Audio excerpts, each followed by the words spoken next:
Hi, I'm Rob Kaczynski, and you're watching TrekCulture. I never envisioned myself in any of the nerd fandoms that I've been a part of since I was a little kid, including Star Trek, Star Wars, comic books, especially DC Comics, Lord of the Rings. Like, I don't know why, because I've been an actress since I was 6 years old. I, I didn't imagine myself in them. I just thought I would always love them as a viewer. So when it came into my life, which it did very suddenly and unexpectedly. I didn't have to audition. It was literally just like, hello, would you like to be a part of this? It was the craziest gift from the universe. And my relationship to it was really from when I was a kid, coming home. My mom was a single mother nurse, so we were latchkey kids. I would watch some after school television sometimes, and Star Trek was one of the shows that I watched, the original series. And I especially always loved Leonard Nimoy's Spock. And then I remember seeing the first three films in the movie theaters when they came out. But then I missed all the 90s versions because I was working a lot in theater. And this was before, I guess I could have videotaped them, but I don't even know if they were on UPN and all these other channels. Yeah. So anyway, I just missed all of that. So when I got casted in Discovery, I actually have a really good friend who's a super fan, and he kind of helped create a curated list of some of the best episodes of the different shows to watch. And then I also watched more than that, but as a starting point, because I really wanted to just become that much more aware of the entirety of the canon. I'd also seen the J.J. Abrams films when they came out. So my relationship to it has been a very strong part of my heart, especially, like I said, Spock. There was something about his work and that character. But then to watch Deep Space Nine, to watch Next Gen, to be so moved by so much of the work of the writing and the writers and the actors was really helpful and meaningful to be able to know that I was going to not just stand on the shoulders of what had gone on, 50 years before, but also more recently. So yeah, I'm a part of an incredible legacy. With Disco being a show that focused so heavily on so few characters, we were teased with Stamets, and we did get a bit, but we could have gotten so much more. What would you have liked to see explored for your character that wasn't? Well, towards the end, this wonderfully profound question of what do I do now with my life? With my life's work, because my life's work has kind of all been has led me to this one path, and now that path has kind of ended. And I thought in the last season that we got, okay, now it could be this, and then nope, it's going to not be that. So anyway, that's I still wonder. I'm really curious because he's the kind of person, like, he's not going to just relax. Right. He's not going to go, okay, retirement. No. He's going to be the kind of scientist who's going to keep, I think, working in some form until he dies. He'll be old and gray before they'll make him get out before he gets out. So I do wonder about that. I do think the really exciting blend of biology and physics is really cool. So it would be something around that, I think. But I nerded out a bit in that for Discovery because my degree was environmental science. We had to study the real Paul Stamets, and I was like, just love that. Did you get to meet him ever? I did. Yeah, he came to the premiere event that we had in LA for the first season. Awesome. And yeah, it was great. He was lovely, so warm.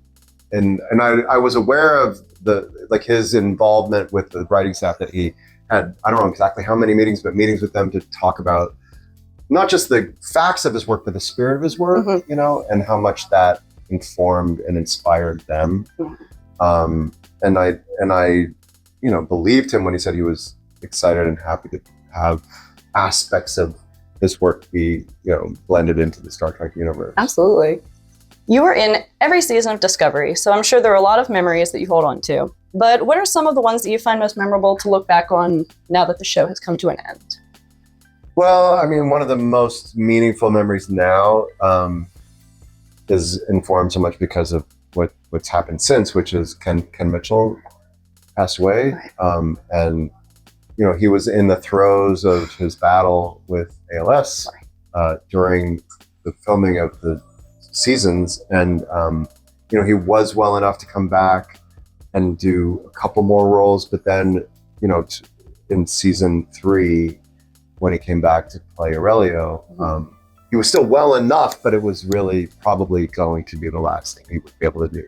And the fact that the producers and the writers created the role for him in the way they did, and our amazing props department created the chair for him. And, I knew him as a friend from being on set, but I hadn't really worked with him, and then to get the chance to work with him is one of the most precious memories that absolute brings now. I mean, it was then anyway, but especially now, it has even more resonance.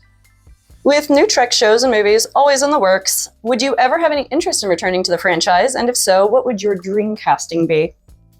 You mean in a different role? Any role, yeah. You could be the same or your dream cast. No, I mean, I don't know. It's so, like, I just saw Frakes in the hallway, and, like, we've become friends and he's become a mentor. The fact that he gets to trot out, Riker every once in a while now, like, that's part of the dream, honestly, is to come back, to get to return to, especially, this is the first time I've gotten the chance to play a character over time who changes and grows. Like, I played Mark Cohen over time, but it's the same, essentially. Right. I'm, there's probably colors of my performance that change over time, but basically it's the same story. Right. So to get to play a character and like seeing Logan, to see, see the different ways you can have a character change, that's exciting. So I think, I mean, it might be cool to do something else too, but that's the dream, is to, in some way down the road, say, hey, here I am, and here's what I'm doing now. I don't know. That would be awesome. Hey, maybe in the new Academy show. Yeah, that would be awesome. It'd be very, very, Yeah. very nice to see you in there. Yeah, very possible. And, and I was part of the reason that Frakes is a mentor. I shadowed him as a director, and Tunde Olatunde, who is our producing director of our show and now doing the same role in Star Trek Academy, and Hanali Culpepper, that I aspired to direct. I've directed a little bit, but that would be another way that I would love to return. It seems like a very common thing for the Star Trek community to take their step into directing. Yeah. I want to thank you again for taking the time to chat with us. Before we go, now that Star Trek Discovery is finished, do you have any upcoming projects that you'd like to talk about or that you can talk about? I mean, I'm doing a lot of concerts with Adam Pascal, the original Roger from Rent. Okay. And I have a 2-year-old and a 1-year-old, 2 boys at home. That's an ongoing project that I'm very happy to talk about. And I'm, I've been part of developmental readings and workshops of new musicals and things like that. Those things, you never know how long they might take, if they will ever see the light of day beyond the developmental stage. Right. But yeah, I mean, I'm happy to work when I can, and I'm also going to be pretty picky these days because I got these little boys at home and I want to be around a lot. Yeah. Awesome. Well, thank you. I know I came here for Star Trek, but I just gotta say, Rent was such a huge part of my life. I started watching it first year of middle school, and it helped me realize my sexuality. Like, it's such an important part for so many people's lives, even today. Rent is just something that stays the test of time. Thank you very much. Thank you. Appreciate it.